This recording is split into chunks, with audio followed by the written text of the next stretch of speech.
सण उत्सवाच्या गर्दीत राज्यपालांच्या पीएच्या नावानं बोगस व्हीव्हीआयपी रेल्वे तिकिटांचं रॅकेट उघडकीस आलेलं आहे। अतिशय धक्कादायक माहिती आपण पाहतोय।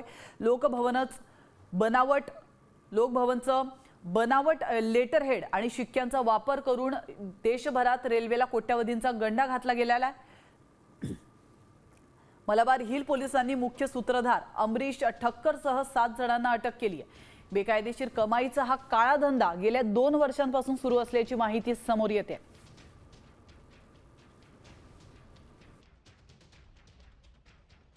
लोकभवनकडून आलेल्या 2 रिक्वेस्ट या चेक करण्यात आल्या।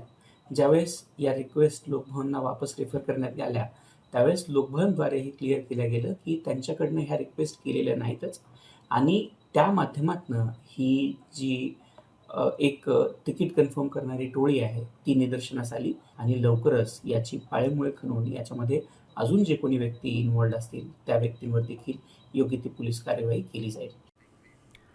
दरम्यान हे ठग कशा प्रकारे रेल्वे तिकीट घोटाळा करत होते थोडक्यात जाणून घेऊयात ग्राफिक्सच्या माध्यमातून। तिकिटाच्या रांगेतील आणि वेटिंग लिस्टमधील प्रवासी ते हेरायचे।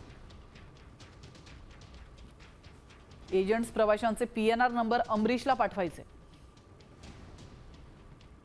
राज्यपालांच्या पीएची बनावट सही आणि शिक्क्याचा वापर त्यावेळी केला जायचा। व्हीव्हीआयपी इमर्जन्सी कोट्यातून तिकीट कन्फर्म केलं जायचं। काळा बाजार करून अमरीश ठक्करनं कोट्यवधींची संपत्ती जमवल्याची माहिती समोर येते।